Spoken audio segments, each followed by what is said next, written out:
নমস্কার প্রিয় শ্রোতা বন্ধুরা। এখন আপনারা শুনছেন তিয়াশার গল্পের বৈঠক থেকে গল্প পাঠ।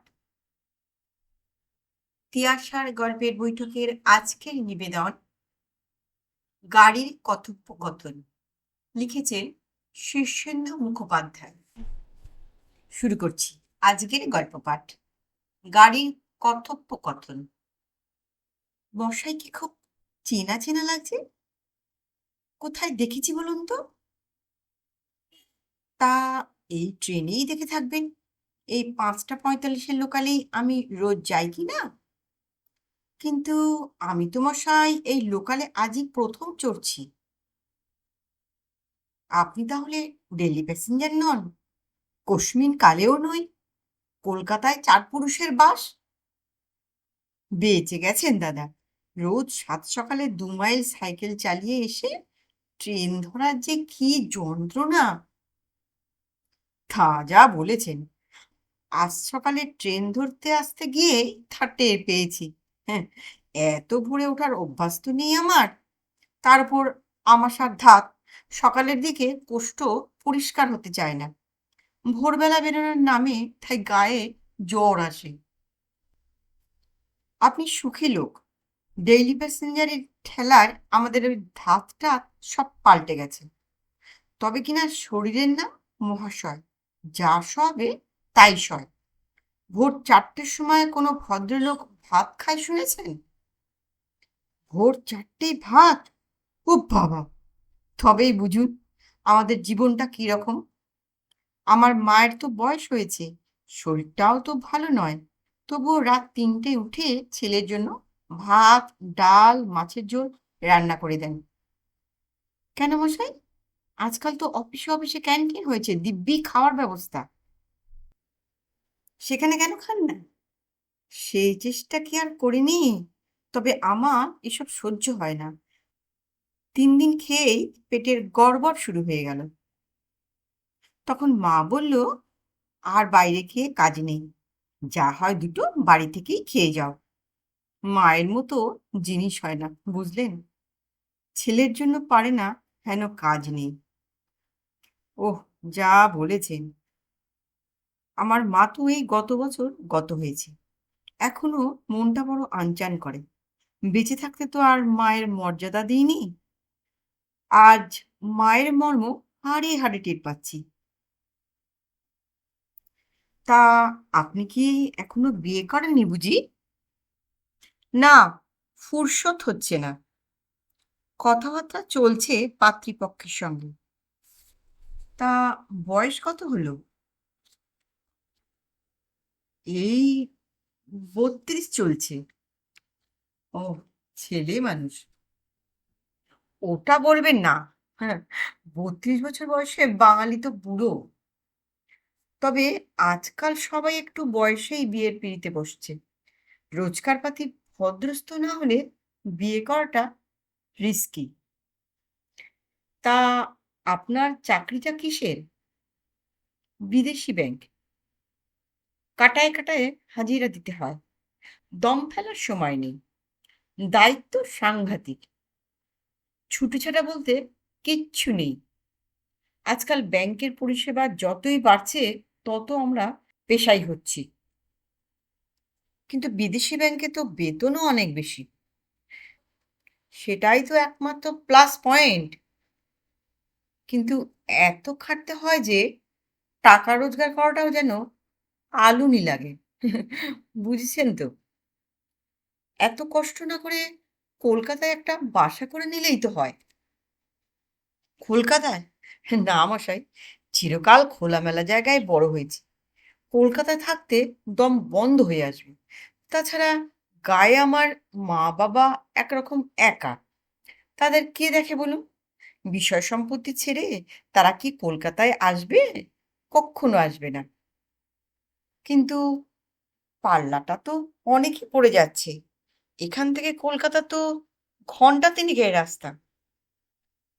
ট্রেন ঠিকঠাক চললে ৩.৫ ঘন্টা। তার উপর লেট আছে, অবরোধ আছে। সেই জন্যই তো এত ভোরে ট্রেন ধরি। ওইসব অবরোধ টবরোধ একটু বেলার দিকে হয়। এই ট্রেনটা গ্যালোপিংও বটে, নইলে এর পরের ট্রেনটা গেলেও আমার হয়, কিন্তু আমি রিস্ক নিই না। না, চাকরির জন্য আপনাকে বেশ কষ্ট করতে হয় দেখছি। হ্যাঁ, তা হয়, তবে গা সওয়া হয়ে গেছে। এখন বরং ছুটির দিনেই যেন কেমন ফাঁকা ফাঁকা লাগে, সময় কাটতে চায় না। তা আপনি এখানে কোথায় এসেছিলেন? এক আত্মীয় বাড়িতে, সম্পর্কে খুড়শ্বশুর সম্প্রতি গত হয়েছেন। তাদের আবার ছেলেপুলে নেই। ওয়ারিশান দাঁড়ালেন আমার গিন্নি। বিষয় সম্পত্তি তেমন কিছুই নেই, একখানা ইটের বাড়ি, টিনের চাল, বিঘে চারেক জমি। অবস্থা মোটেই ভালো ছিল না, তবু এই বিষয় সম্পত্তির জন্যই আসতে হলো। বিলি ব্যবস্থা করে দিলেন বুঝি? হ্যাঁ, পাশের বাড়ির পরেশবাবুই সব কিনে নেবেন। দরদাম সব ঠিক হয়ে গেল। বেচে দিয়ে ভালোই করেছেন। গায়ে বিষয় সম্পত্তি রক্ষা করা আজকাল বড় দায়। হ্যাঁ, আর আমাদের তো গায়ে এসে থানা গড়ার উপায় নেই কিনা। তবে আমার মেয়ের খুব আপত্তি ছিল, বারবার বলছিল থাক না বাবা, গায়ের বাড়িটা, মাঝে মাঝে আমরা উইকেন্ডে বেড়াতে যাব।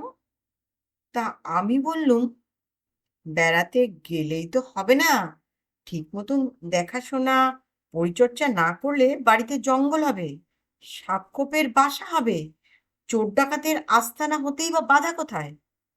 এই তো গিয়ে শুনলুম ও বাড়িতে নাকি অলরেডি কে একটা চোলায়ের ঠেক খুঁড়ে বসবার ফিকির করছিল। বেচে দিয়ে ভালো করে নি, বলুন তো? ভালোই করেছেন। বিক্রি না করলেও রাখতে পারতেন না ওটা, ভালো জায়গায় হলে তো বেদখলই হয়ে যেত। তা মেয়ে মানতে চায় না, কান্নাকাটিও করছিল। বলতে নেই, ওই একটাই তো সন্তান আমাদের, আবদার করলে ফেলতে পারি না। বাচ্চা মেয়ে বুঝি? না না, 19-20 বছর হবে। ওই যে দেখুন না, রাগ করে আমার পাশে অবধি বসেনি, ওই উল্টো ধারে জানলার ধার ঘেঁষে মায়ের পাশে বসে আছে, কথাই বলছে না আমার সঙ্গে। আমারও তাই মনে হচ্ছে এখন, তুচ্ছ কটার টাকার জন্য না বেচলেই পারতাম। কত পেলেন? এখনো পাইনি, কথাবার্তা মোটামুটি পাকা হয়েছে। পৌষ মাসটা গেলে তারপর রেজিস্ট্রি হবে। মেয়ে বেঁকে বসলে আবার কি হয় কে জানে। গায়ের নাম কি বলুন তো? শিবপুর, স্টেশন থেকে 2 মাইল। বলেন কি, শিবপুর তো আমারও গ্রাম। আপনি কি নরেন ঘোষের বাড়ির কথা বলছেন নাকি? আরে হ্যাঁ হ্যাঁ, সেই বাড়িই তো। কি আশ্চর্য, নরেন ঘোষ তো আমাদেরও জ্ঞাতি। বাহ, বেশ যোগাযোগ তো। নরেন দাদু কিন্তু খুব ভালো লোক ছিলেন।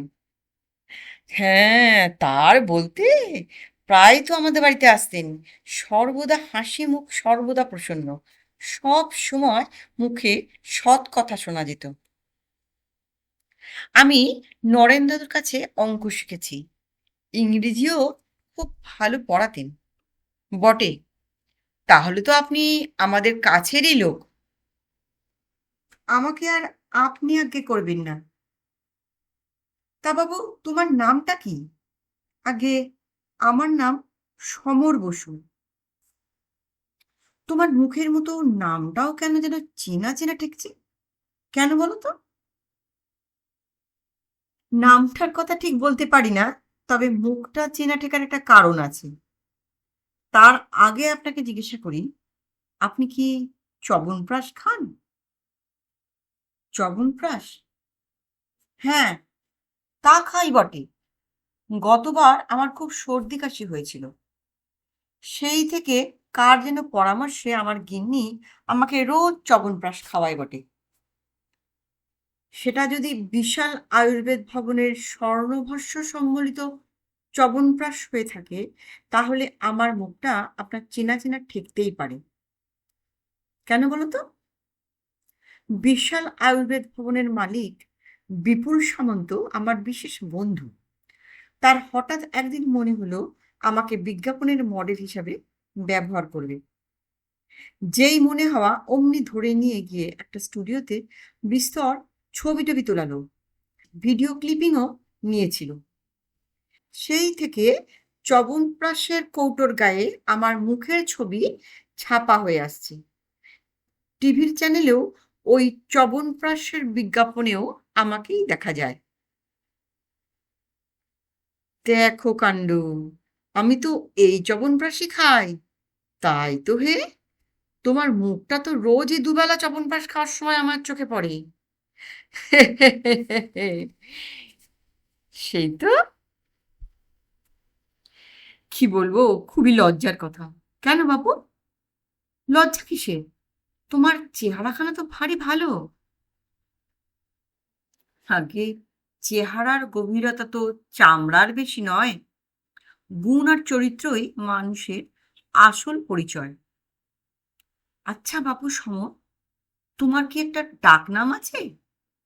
আছে, তবে বড্ড বিচ্ছিরি নাম। আচ্ছা, সে নামটা কি জল? কি আশ্চর্য! আপনি কি করে জানলেন? নরেন কাকা যে আমাদের কাছে তোমার খুব গল্প করতো, বলতো জলের মতো ছেলে হয় না, কলিযুগে জন্মেছে বলে লোকে চিনল না। নরেন দাদু এ বড্ড বাড়াবাড়ি। তবে আমার নাম জলই বটে। ছেলেবেলায় আমার বড্ড ঘাম হতো, তাই মা আমায় বলতো ছেলে আমার ঘেমে জল হয়ে যাচ্ছে। সেই থেকে নামটাই হয়ে গেল জল। নরেন কাকার কাছে তোমার সমর নামটাও শুনেছিলাম বটে। আচ্ছা, তুমি মাধ্যমিকে স্ট্যান্ড করেছিলে না? তাও জানেন, কি আশ্চর্য! আহা, এটা তো গৌরবের ব্যাপার। লুকোনোর কি আছে বাবা?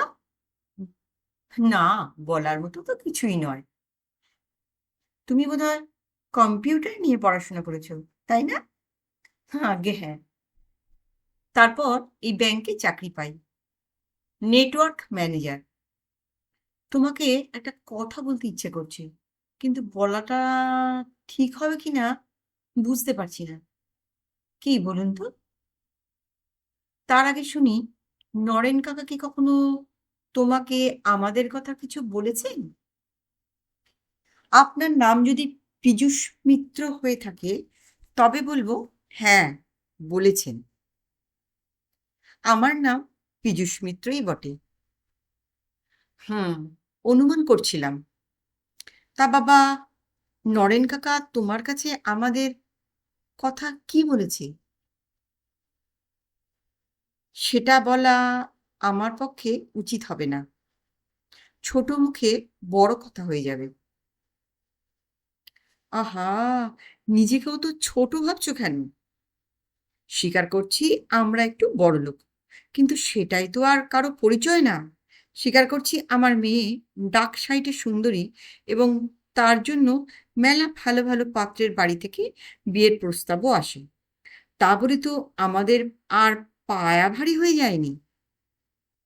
আর এটাও কবুল করছি, সমর বসু নামে একজন গেঁয়ো পাত্রের সঙ্গে আমার মেয়ে মধুরার বিয়ের প্রস্তাব আনায় আমরা নরেন কাকার ওপর একটু অসন্তুষ্টই হয়েছিলাম।